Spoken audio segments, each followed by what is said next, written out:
आज साधना का 119 दिन बीत गया। आज 119वां दिन है। तारीख 4 मार्च सन 2022।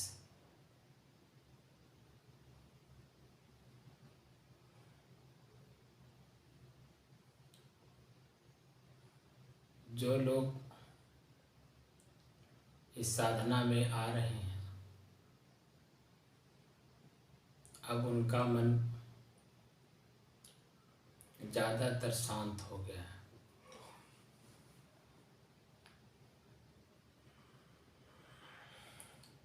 राम अवतार भाव जी,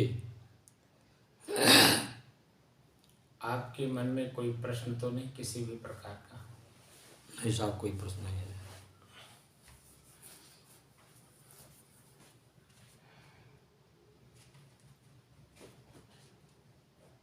मन के अंदर में जो जिज्ञासा होती है, जानने की जो ललक होती है,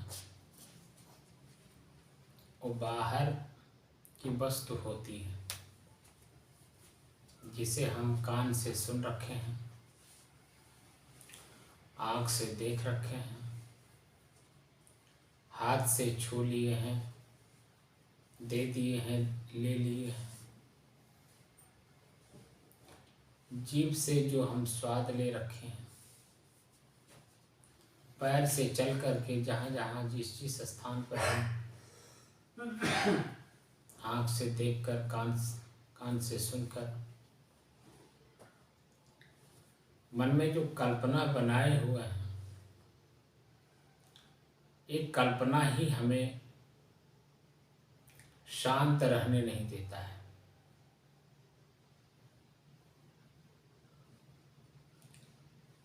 हम खुद शांत स्वरूप हैं। अपने स्वयं के शांत स्वरूप का ज्ञान न होने के कारण जो व्यक्ति जैसे बताता है, जैसे हमसे करवाता है, हम उसी तरह से करते हैं और कर करके शांत होने के बजाय और अशांत हो जाते हैं। ऐसी स्थिति में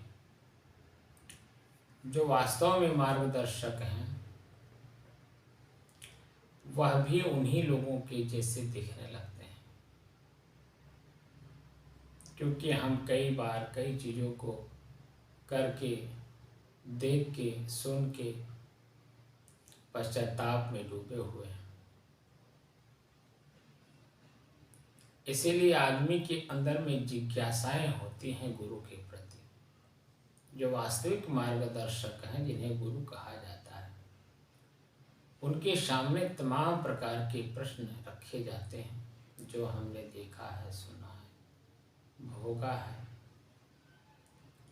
एक एक करके जब प्रश्न शंका का समाधान होता चला जाता है, मन अपने आप शांत हो जाता है और अपने शांत स्वरूप की स्थिति में लौट जाता है।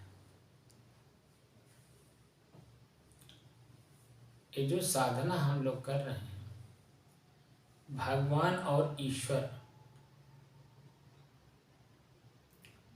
इन्हीं दोनों को जानना है और जानकर समझकर अपने आप में संतुष्ट हो जाना, तृप्त हो जाना है, अपने आप में समा जाना है, तदासीत हो जाना है।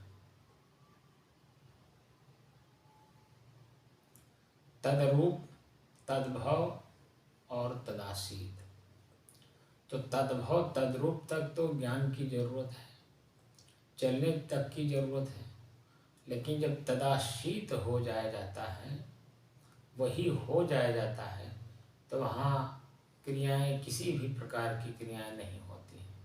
ना आँख से देखने की जरूरत पड़ती है, ना कान से सुनने की जरूरत होती है, ना ही हमें जीभ से स्वाद लेने की जरूरत होती है, क्योंकि इनका सबका दृष्टा साक्षी स्वयं चेतन अपने आप में अब समाहित हो गया है, स्थित हो गया। अब जब तक इस शरीर में चेतन रहेगा तो अब इन सब को आँख, नाक, कान, हाथ, पैर जो भी हमारा शरीर है, अब इसको साधन मान करके कब, कहाँ, कैसे और कितना ज़रूरत है, उन ज़रूरतों को पूरा करने के लिए सिर्फ इसका प्रयोग करेगा।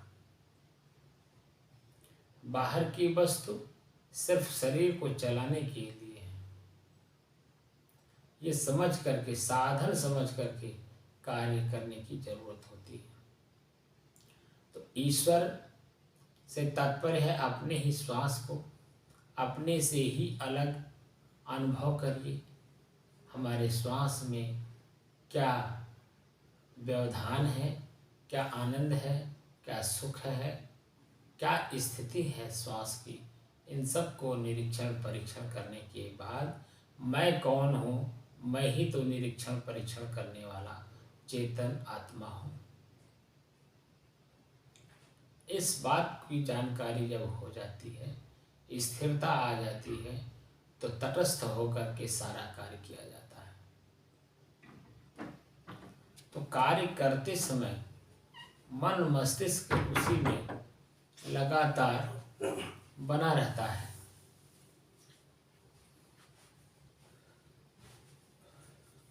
बने रहने से तात्पर्य है उसको कमी देखता रहता है कि कोई कमी न रह जाए उसमें अच्छाइयों को जोड़ने का काम किया जाता है, बुराइयों को निकालने का प्रयास किया जाता है। क्योंकि मन मस्तिष्क एक लक्ष्य लेकर के काम कर रहा है कि जो काम हम कर रहे हैं इसमें मेरे लिए बेनिफिट हो, मेरा लाभ हो, और मेरे साथ साथ मेरे शरीर को भी लाभ हो, मेरे शरीर की इंद्रियों को लाभ हो, और साथ साथ परिवार, समाज, गांव, देश को भी सबको उसका लाभ मिले।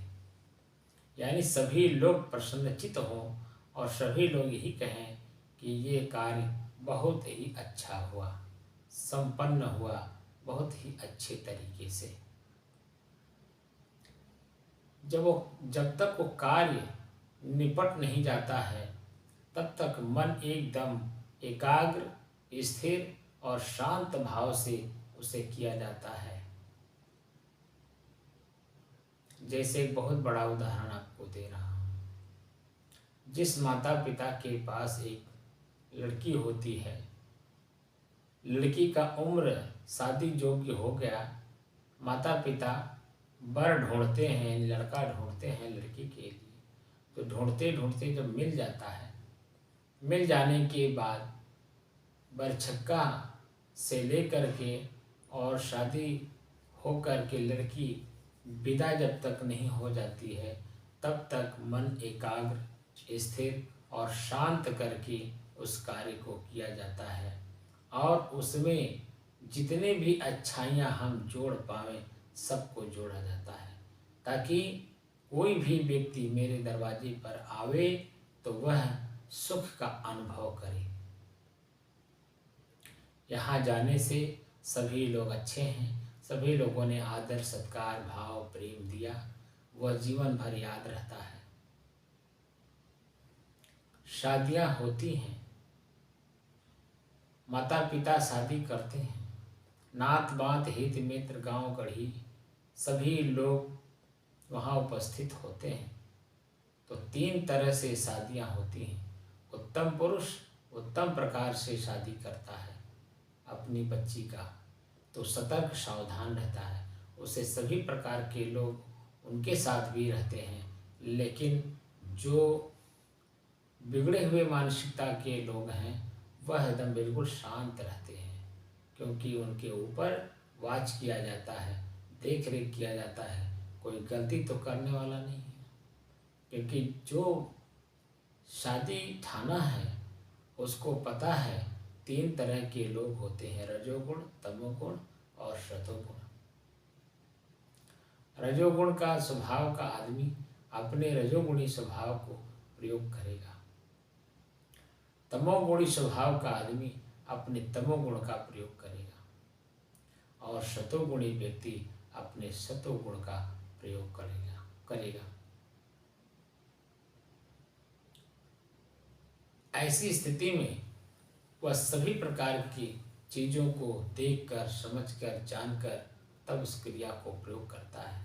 तो शादी हो जाने के बाद लड़की विदा होते समय सभी लोग प्रसन्न होते हैं, घर के लोग और लड़के के पक्ष के लोग, सभी लोग एक दूसरे से गले मिल करके और खुशी खुशी लड़की को विदा करके लेके जाते हैं।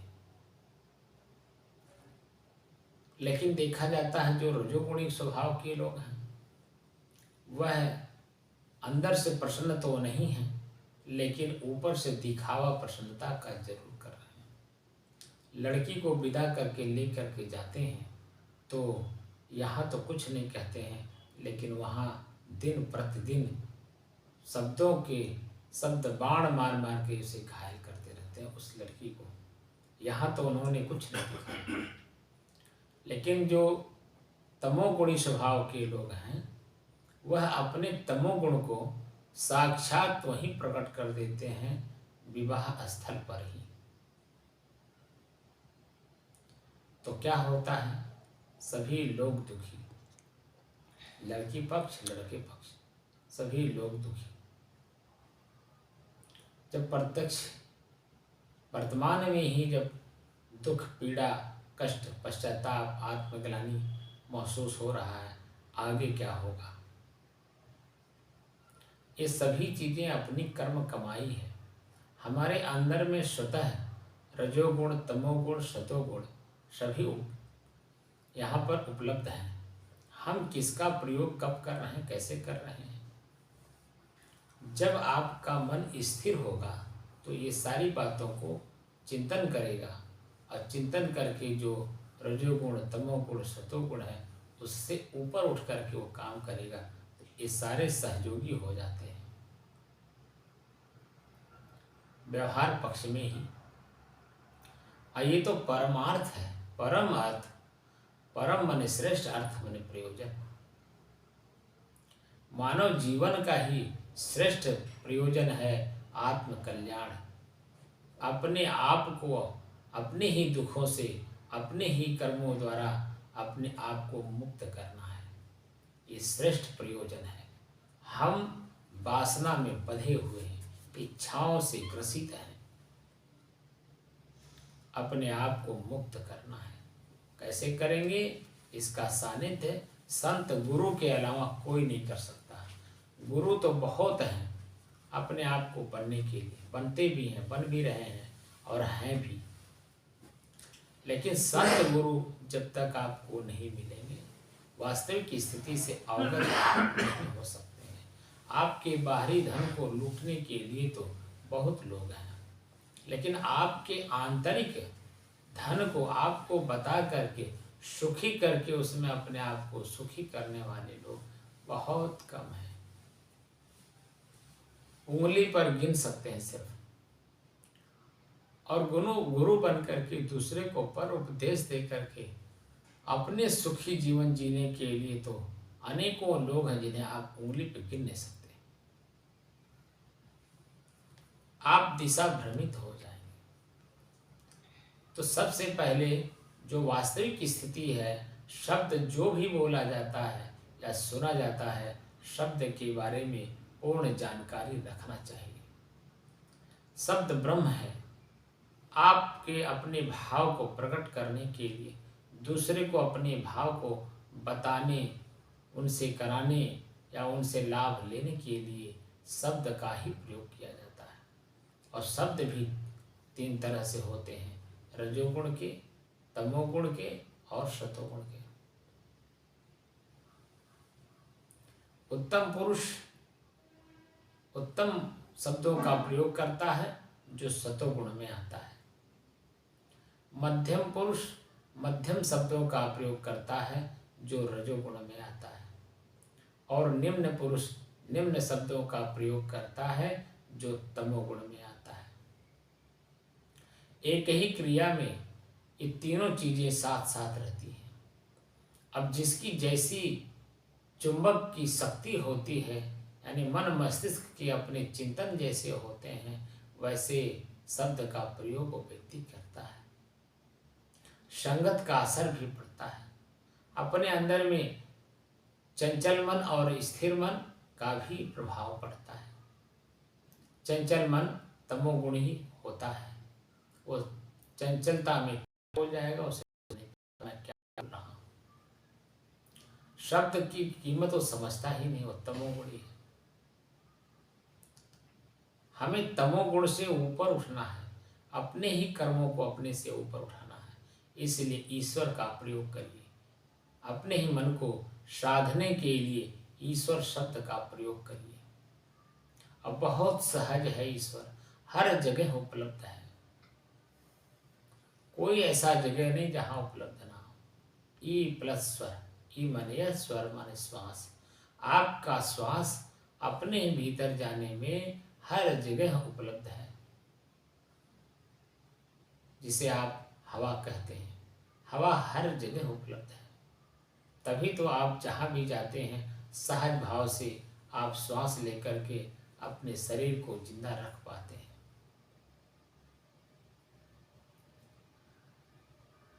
तो अपने ही श्वास को हमें साधना है। अपने ही श्वास को साधते साधते अपने मन को आप साध लेंगे। और जब अपने आप को साध लेंगे, अपने आप को साधने से तात्पर्य है अपने आप को पहचानना, वास्तविक स्थिति तक अपने आप को, वहां तक अपने मन मस्तिष्क को पहुंचाना। और स्थिर भाव से, चंचल भाव से तो सभी लोग हैं, इसीलिए तो दुखी हैं, पीड़ित हैं। अपनी चंचलता दूर करने के लिए ही ईश्वर शब्द का प्रयोग किया गया है। जो ईसाई प्रवृत्ति के लोग हैं उनको भी मैं देखता हूँ, कोई भी गलती होती है तो सिर्फ एक वर्ड बोलते हैं, oh my God, oh my God, oh my God, oh my God, ओ मेरे भगवान।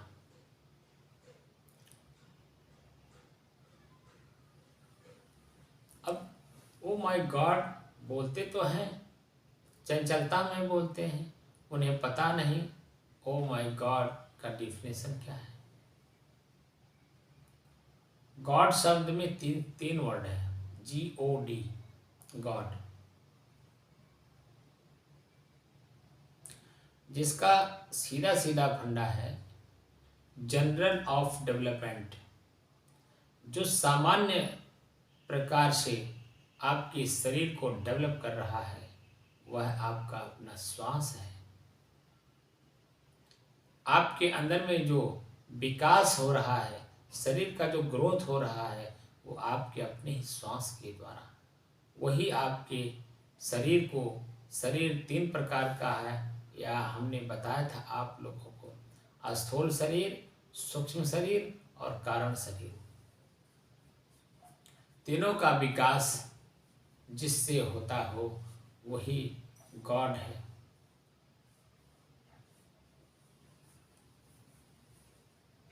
अब ऐसी स्थिति में हम शब्द का प्रयोग तो करते हैं, लेकिन शब्द के बारे में वास्तव में हम न जानते हैं और न जानने की कोशिश करते हैं। और जो उसे पढ़ने और पढ़ाने वाले लोग हैं, शायद उसमें भी बहुत कम लोग ही शब्दों का विश्लेषण कर पाते हैं, क्योंकि उनका मन स्थिर नहीं है, चंचल है, सिर्फ पढ़ लिए हैं। शब्द की व्युत्पत्ति कैसे होती है, शब्द कैसे बनाए जाते हैं, और शब्द में कौन कौन से सूत्र लगे हैं, और उस शब्द का भाव, अर्थ, क्रिया क्या होता है, शायद किसी को पता होता है। जिसको शब्द का ज्ञान होता है वो एक ही शब्द पर स्थिर होकर के कार्य करता है, उसमें चंचलता नहीं होती है। एक ही समय में सैकड़ों शब्दों का झड़ी नहीं लगाता है, एक ही शब्द पर स्थिर होकर के कार्य करता है, वही वास्तव में मनुष्य कहलाता है। हम अभी मनुष्य हैं ही नहीं, और आगे की पद लेने की बहुत बड़ी जिज्ञासा है। पहले तो आप मनुष्य बनिए, अपने ही शरीर को अपने ही साथ प्रयोग करने की कला सीख जाइए, फिर आपके लिए सब पद अपने आप इंतजार करेंगे। आप पद के लिए इंतजार नहीं करेंगे, पद बल्कि आपका इंतजार करेगा, कब मेरे पद पर ये आए, आसीन हो और जनता का कल्याण करें, क्योंकि वह व्यक्ति अपना स्वतः का कल्याण कर लिया है। कल एक आईएएस अफसर का उनका अपना जीवनी का एक वीडियो मेरे पास आया। उन्होंने अपने विद्यार्थी जीवन से लेकर के और आईएएस बन कर के एक प्रिंसिपल सेक्रेटरी तक की जो पहुंच है पूरी उसमें उन्होंने डाली है। कैसे कैसे उन्होंने अपना लंबा सफ़र करते हुए सामान्य भाव से उस वर्तमान का आनंद लेते हुए यहाँ तक पहुँचे हैं, पूरा का पूरा उन्होंने अपना हिस्ट्री उस वीडियो में दिया है। वह एक गांव के विद्यार्थी हैं जहाँ सिर्फ प्राइमरी स्कूल है, और भी प्राइमरी स्कूल 5 किलोमीटर दूर, और जो गांव है वो जंगल के बीच में है। 5 किलोमीटर जंगल क्रॉस करके उन्हें स्कूल जाना होता था। वहाँ से सफ़र उन्होंने किया, और वो भी मध्य प्रदेश के एक बीहड़ गांव में, जहाँ सुख सुविधाओं का बिल्कुल अभाव।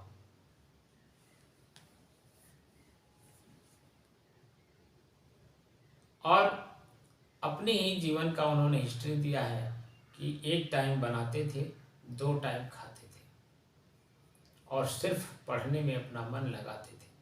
धीरे धीरे वो गांव से वो आगे कैसे बढ़े, रुड़की से उन्होंने इंजीनियरिंग का बीटेक का डिग्री लिया, और आगे कैसे बढ़े, आईएएस कैसे बने, पूरा पूरा उनका हिस्ट्री है। उनका नाम है मुकेश मेश्राम, जो वर्तमान में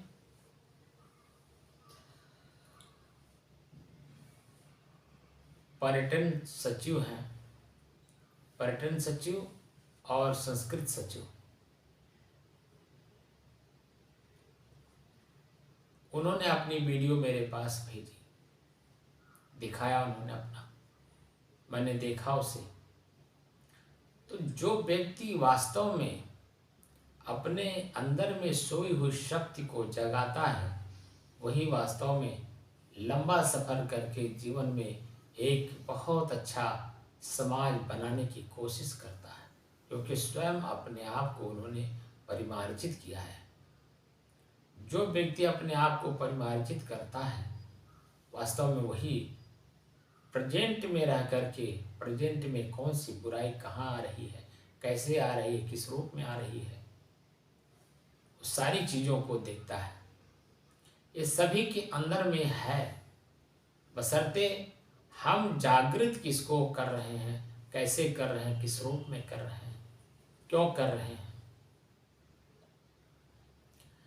हम स्वतः इतने शक्तिशाली हैं, अपनी शक्ति का हमें पता नहीं है, क्योंकि ये आँख बाहर की तरफ देखता है, कान बाहर की तरफ सुनता है, जीभ बाहर का स्वाद लेता है, हाथ पैर आँख नाक कान जो कुछ भी है ये बहिर्गत है।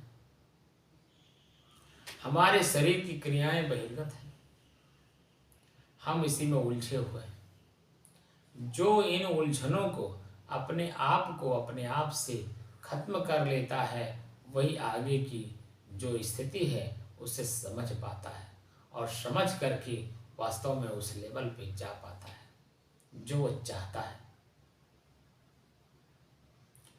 मनुष्य मात्र के शरीर का ही धर्म है अपने आप को अपने ही दुखों से मुक्त करने का लक्ष्य बनाना। बनाना नहीं है, बना हुआ है, ऑलरेडी बना हुआ है कि जो मानव शरीर मिला है अपने ही दुखों को अपने से अलग करके सुख का अनुभव करने के लिए है। मानव जीवन के इतर जितने भी जीवन हैं, आप उन जीवों को देखिए, वो उस शरीर के नियमों में बंधे हुए हैं। वहाँ वो अपने कर्म को देख नहीं सकते, अपने कर्म को मिटा नहीं सकते, उन्हें सिर्फ भोगना है। मानव जीवन तो कर्म पूर्व का है ही, वर्तमान में वो बना भी सकता है और उसे मिटा भी सकता है। पीछे के कर्मों को भी मिटा सकता है, आगे के भी कर्मों को मिटा सकता है। मानव एक बहुत अच्छा जीवन हम लोगों को मिला हुआ है, और इसी जीवन में रहते हुए अगर हम इस शरीर से अपने आप को अलग नहीं कर पाए तो 84 लाख योनियों में शरीर के नियमों में बंध जाना पड़ेगा। जिस भी शरीर में आप जाएंगे, उस शरीर का जो प्राकृतिक नियम है उसमें आपको बंध जाना पड़ेगा। यहाँ मानव जीवन में कोई बंधन नहीं है, किसी प्रकार की कोई बंधन नहीं है। इसलिए अपने ही बंधन को समझने का प्रयास करिए और प्रयास करके अपने ही जीवन से निकालने का प्रयास करिए। जैसे जैसे आपके एक एक बुराई को पहले समझिए और उसके समझ के अनुसार उसे निकालने का प्रयास करिए, तो देखिए कि एक एक बुराई जब निकलती जाएगी तो जैसे बुराई निकलेगी तो स्वाभाविक बात है, अच्छा और बुरा दो ही है, तो बुराई जाएगी तो अच्छाई अपने आप आ जाएगी। और जब अच्छाई आने लगती है तो जैसे जैसे आपका दिन बीतता जाता है, एक एक बुराई छूटती जाती है, सैकड़ों बुराइयां दूर होती हैं, सैकड़ों अच्छाइयां आपके पास अपने आप उपलब्ध हो जाती हैं। आपको कहीं से लाना नहीं होता है। बस अपने ही जीवन में जो बुराई है उसे निकालने का प्रयास करिए। हम क्या कर रहे हैं, बुराई निकालने के बजाय और बुराई ग्रहण कर रहे हैं और बुराइयों को हम बना रहे हैं अपने ही जीवन में, और बड़े खुशी खुशी से। वर्तमान में एक बहुत बड़ी बुराई है, वो है चाय। चाय वास्तव में बहुत बड़ा बुराई है। चाय पीने से भूख मरता है, और जब भूख मर जाएगी तो भोजन आप करेंगे नहीं, और जब भोजन करेंगे नहीं तो रस बनेगा नहीं, रस बनेगा नहीं तो खून नहीं बनेगा, खून नहीं बनेगा तो वीर्य यानी शरीर की क्षमता बढ़ेगी कैसे। अब आप खुद जो है उसे बड़े खुशी खुशी उसे पी रहे हैं, सिर्फ एक जीव के स्वाद बस, एक आदत बस। इन मूर्खों ने हम लोगों को क्यों चाय पकड़ाई, इनकी मूर्खता आज तक हम नहीं समझ पा रहे हैं, और उसकी मूर्खता को और मूर्खता के साथ हम उसे ग्रहण करते चले जा रहे हैं, और अपने ही शरीर को हम देख रहे हैं कमजोर हो रहा है, झुंझुनाहट हो रही है, कमजोरी आ रही है, और अपने ही मन मस्तिष्क में क्रोध उत्पन्न हो रहा है, क्योंकि कमजोरी जब शरीर में होती है तो क्रोध अपने आप उत्पन्न होता है और ज़्यादा उत्पन्न होता है। बात सुनने का मन नहीं करता है, अपने ही धुन में रहते हैं, अपनी बुराई को ही अच्छाई समझ करके कार्य करते हैं। आप वैसे मोटा मोटा ले लीजिए, आप बाहर से कमजोर हैं, यानी पैसा यानी धन नहीं है, तो कोई व्यक्ति अच्छी भी बात कहता है कि भैया सेब खरीदना है, तो सेब तो बहुत उत्तम बात हो गई। मिठाई खरीदना है, ये भी बहुत उत्तम बात हो गई, वहाँ पैसे आपके पास हैं नहीं। भेली खरीदना है यानी गुड़, उसके लिए भी झुंझलाहट आपको होगी। कोई भी वस्तु क्योंकि आपके पास पैसे नहीं है, तो कोई अच्छी बात आपको कहने से आपके मन में झुंझलाहट होगी, क्रोध उत्पन्न होगा। इसलिए अपने आप को धनवान बनाइए, अपनी कमजोरी को निकालिए अपने जीवन से, और अपने आप को सर्वगुण संपन्न करिए। ये आपका अपना परम दायित्व है, और इस परम दायित्व को निभाने के लिए आपको संगत करनी होगी संत गुरुओं की। संत गुरुओं की सत्संग के माध्यम से ही धीरे धीरे आपका मन कंट्रोल होगा, और कंट्रोल हो करके अपने ही कर्म को करने और कराने में आप सक्षम हो जाएंगे। संत गुरु के अलावा जितने भी लोग आपको मिलेंगे वह सिर्फ आपको, आपके बाहरी धन को सिर्फ लेने की दृष्टि से करेंगे, न कि आपकी बुराई को लेने के लिए। संत गुरु गुस्सा जाते हैं। क्यों? क्योंकि आप अपनी बुराई को छोड़ नहीं रहे। सुरती नहीं छोड़े, बीड़ी नहीं छोड़े, सिगरेट नहीं छोड़े, दारू नहीं छोड़े, मीट मांस मछली नहीं छोड़े। ये मोटे मोटे चीज़ों को देख करके गुस्साते हैं। पहले तुम इसे छोड़ो, और इसे आप छोड़ पाते नहीं हैं, इसलिए उनका संगत आप करते नहीं हैं। और जो लोग हैं वो कहते हैं आप कुछ भी खाओ, कुछ भी पियो, कुछ भी करो, लेकिन भजो हरि को बस। अरे भाई, हरि को तभी भजेंगे ना जब हरि अपने हरिपने को जान लेगा, तब तो हरि का भजन करेगा। आप स्वयं हरि हैं, आप अपने हरिपने को जान ही नहीं रहे हैं, तो हरि का भजन करेंगे कैसे? बुराइयों से लिप्त हैं। कोई भी व्यक्ति, बाहरी व्यक्ति आपके कपड़े में गंदगी लगी है, वो गंदगी देख करके बताता है, तो आपके लिए हित का काम करता है ना, कि आपके कपड़े में गंदगी लगी है, इसे साफ कर लीजिए। तो शरीर एक कपड़ा है आपके लिए, और इस कपड़े में गंदगी लगी हुई है, बल्कि और आप गंदगी लपेट रहे हैं। आँख की गंदगी, कान की गंदगी, नाक की गंदगी, जीभ की गंदगी, ये सब गंदगी ही तो है, और इसमें और लिपटते जा रहे हैं। मन भी गंदा है, तो गंदगी कैसे निकलेगा? जब तक आप अपने आप को नहीं जानेंगे। स्वतः अपने आप को जानिए, और स्वतः अपने आप को जानकर अपने ही बुराई को स्वतः जानिए और निकालने का प्रयास करिए। तो ईश्वर जो शब्द है वो अपने ही मन को साधने के लिए बनाया गया है। ई+स्वर, अपने ही श्वास का अभ्यास बार बार करिए। जब भी बैठिए 1 घंटा से कम मत बैठिए, ऊपर जितना हो जाए, क्योंकि चंचल मन को एकाग्र करने में बहुत मेहनत करना पड़ता है, क्योंकि हमने अपने मन को बेलगाम घोड़ा बना दिया है, और ये किधर जाएगा कुछ पता नहीं है। इसीलिए अपने ही मन पे लगाम कसने का काम पहले करिए, वह है साधना। साधना है ईश्वर। अपने ही श्वास पर अपने मन को केंद्रित पहले करिए, एकाग्र करिए, कि आपका अपने ही श्वास पर अपना कमांड हो, अपने श्वास पर आपका मन आकर के स्थिर हो। एकाग्र होने के बाद ही स्थिर होगा, और जब एकाग्र और स्थिर हो जाएगा तब स्वयं में शांति का अनुभव करेगा। और जब अपने शांति का स्वयं में अनुभव हो जाएगा, फिर आगे की जो पथ है, रास्ता है, वो आपको अपने आप समझते हुए समझ जाएंगे आप, और समझ करके अपनी बुराइयों को निकालने का प्रयास करेंगे। अच्छाई लाने की जरूरत नहीं है, सिर्फ अपनी बुराई निकालने की जरूरत है। इसीलिए सदगुरु कबीर साहब किसी भी व्यक्ति को छोड़ा नहीं है। उन्होंने साध को भी डांटा है। साध भया तो क्या भया, बोले ना ही विचार, और हतय पराई आत्मा, जीभ बांध तलवार। अपने ही इंद्रियों को, अपने ही शरीर को पहले खूब कंट्रोल करो, परिपक्व करो अपने आप को, तब उसके बाद बाहर शब्द बोलो।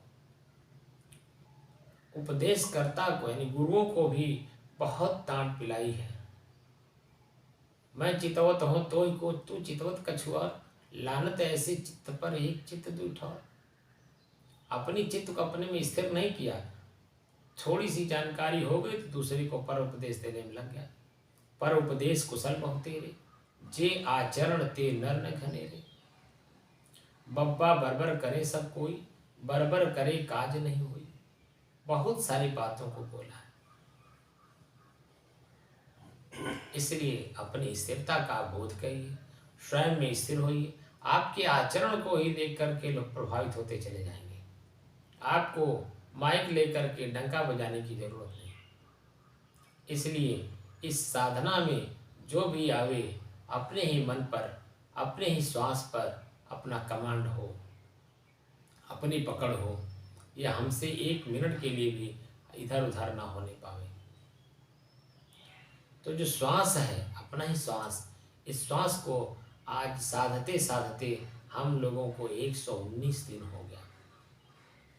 कल 118वें दिन से हमने रहस्य का उद्घाटन किया है कि जब आपका मन एकाग्र, स्थिर और शांत हो जाए तो उसके बाद से आपका जो कर्म बनता है वह ये बनता है कि आपके ही अपने अंदर में सोई हुई शक्ति को जगाना है। जितनी बुराइयां हैं उन्हें सिर्फ निकालने का प्रयास करना है।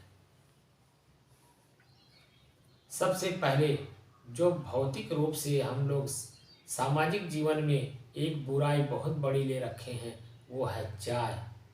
उस चाय को सबसे पहले आप लोग स्वयं अपने जीवन से पहले निकालने का प्रयास करें। चाय देखिए कितने दिन में छूटता है। अगर आप लोग चाय छोड़ने के लिए अगर उत्सुक होंगे तो मैं आपको उपाय बता दूंगा। आपका चाय बहुत आराम से 1 महीना नहीं लगेगा, आप बड़े आराम से छूट जाएगा। आपको पता भी नहीं लगेगा कि कभी मैं चाय भी पीता था, क्योंकि मैं स्वयं इसका भुक्तभोगी हूँ। मैं बम्बई में जब रहता था तो 1 कप चाय सुबह सिर्फ पीने को मिलता था, सिर्फ सुबह 1 कप, और वो भी नाश्ता करने के बाद। खाली पेट चाय नहीं मिलता था, नाश्ता करने के बाद। फिर जब मैं साधु बन गया, साधु बनने के बाद 10 साल तक लगातार चाय नाम की कोई चीज़ थी ही नहीं मेरे जीवन में। सन 90 से लेकर के सन 2000 तक। 2000 में मैं 1998 में गया हरिद्वार में ही सन 2000 में हमको धीरे धीरे लोगों ने चाय पिलानी। 1 कप सुबह वही आश्रम में मिलने लगा। हमारी आदत बन गई 1 कप की। फिर पुनः मैं 2005 में 4 या 5 में मैं मगहर आया, तो मगहर में मुझे सुबह और शाम 1-1 कप चाय मिलने लगा। और वहाँ जनता जो है हमसे इतना प्रेम करने लगी कि जिनके घर जाओ वही लोग 1 कप चाय पिला रहे। अब दिन में 2-3 बार चाय हो जा रहा था। मैं बस्ती जब 2007 में आया तो यहाँ पर जनता हमसे जो मिलने आती थी उनको 1 कप चाय पिलाई तो उनके साथ आप भी पीजिए, ना पियो तो बुराई, पियो तो बुराई। अब ऐसी स्थिति में 30-30 कप, 35-35 कप चाय मैं पीने लगा। अब मेरी आदत बिगड़ गई। एक दिन मैं स्वतः मंथन किया, चिंतन किया कि क्या कर रहा हूँ मैं। तब मेरी बुराई मुझे समझ में आई कि ये चाय बहुत घातक है। मैं चाय छोड़ने का प्रयास किया। चाय मेरी छूट गई। 5 साल हो गया मैं चाय पीता नहीं। चाय के जगह पर मैं काढ़ा पिलाता हूँ, लोगों को काढ़ा कहता हूँ। तो जो घर में काढ़ा बनता है इनका, उस काढ़े को ये समझ जाते हैं कि काली काली चाय हमको पिलाएंगे, उसको काढ़ा बोलते हैं। काली मिर्च, तुलसी, अदरक, तमाम चीज़ें डाल के बनाएंगे, वही काढ़ा है इनका। लेकिन जब मेरा काढ़ा उनके पास पहुँचता है और जब जीभ पर पड़ता है तब कहते तो बहुत अच्छी चीज़ है। तो काढ़ा मेरा क्या है? शुद्ध दूध, अशुद्ध दूध में शुद्ध हल्दी, स्वतः की हल्दी कच्ची लेकर के सुखाकर उसको उबाल कर सुखाकर पिसा कर मैं रखता हूँ और उसी का प्रयोग करता हूँ। शुद्ध काली मिर्च, शुद्ध सौंठ, 2-4 और चीज़ें, तुलसी का पत्ता डालकर और चीनी डालकर खूब बढ़िया से उसे पकाता हूँ। अब पका करके उसे मैं आप लोगों को पिलाता हूँ। तो जैसे, क्योंकि जब तक पका नहीं रहेगा तो आपके जीभ में पंछोह बोलते हैं उसे, आने लगेगा। और जब पक जाता है तब पंछोह जीभ में नहीं आता है। तो वो स्वादिष्ट होता है। तो मैं वही करके आपको पिलाता हूँ, इसलिए पिलाता हूँ ताकि आपकी भूख बढ़े। भूख बढ़ेगी, भोजन करेंगे, रस बनेगा, खून बनेगा, शरीर में ताकत आएगी, हर काम को करने में आपका मन लगेगा, प्रफुल्लित होगा, प्रसन्नचित होगा। मेरा उद्देश्य ये है। तो स्वतः मैं वही काम करता हूँ, जो मैं करता हूँ ये आप लोगों को मैं बताता भी हूँ, क्योंकि मैं भी आप ही लोगों जैसा भ्रमित था, परेशान था, दुखी था। अपनी पीड़ा, अपना दुख मुझे समझ में आया सिर्फ एक साखी से। चिंतन तो था पहले से ही, खोज तो थी मेरे अंदर में पहले से ही, लेकिन साखी जैसे मिली, मेरे अंदर में एक जागृति आई कि ब्याह नहीं, यह व्याधि है। सकब तू जाओ बचाए, और पायन बेड़ी पर तू है, ढोल बजाए बजाए। पाँव में बेड़ी पड़ती है, वो भी ढोल बजा बजा के, और हम बड़े उत्सुक होकर के, बहुत प्रसन्न होकर के घोड़ा चढ़ करके जाते हैं अपने बेड़ी को और अपने सर पे लादने के लिए। अपने ही फूल जैसे जीवन को और कठिन बनाने के लिए मैं जाता हूँ। मुझे समझ में आई और समझ करके मैंने अपने जीवन से सारी चीज़ों निकालने का कमर कस लिया। धीरे धीरे धीरे धीरे धीरे धीरे आज 30-32 साल मुझे संत जीवन में हो गया है, और मैं अपने धीरे धीरे बुराइयों को निकाल रहा हूँ।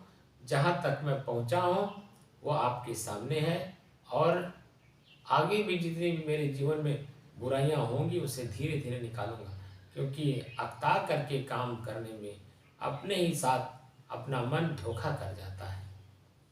देहाती एक कहावत है, अब तैली बिटिवा के बेटवा भाई, कुआं में डलिस टबक से भाई। तो अकता करके चंचल मन से काम नहीं करना है, बल्कि स्थिर मन से काम करना है, शांत मन से काम करना है। उसकी अच्छाई बुराई हानि लाभ सबको बिल्कुल देख करके काम करना है, समझ करके काम करना है, ताकि मेरे जीवन में सबसे पहले जो दुख है, पीड़ा है, वो निकले, और मेरे आचरण के द्वारा दूसरे में भी जो प्रभाव है वो पड़े। बातों का प्रभाव नहीं, आचरण का प्रभाव पड़े। इसलिए मैं बहुत धीरे धीरे चलता हूँ, कछुए की चाल चलता हूँ, खरगोश की चाल नहीं। खरगोश की चाल चलने वाले आगे जाकर के सो जाते हैं, वासना में फिर लिप्त हो जाते हैं। इसलिए ये सब हम लोगों के नज़र में है, दिखाई देता है।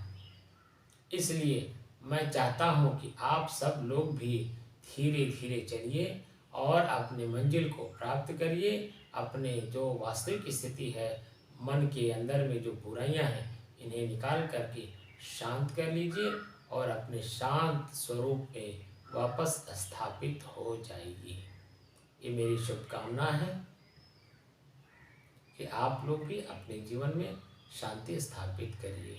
शाही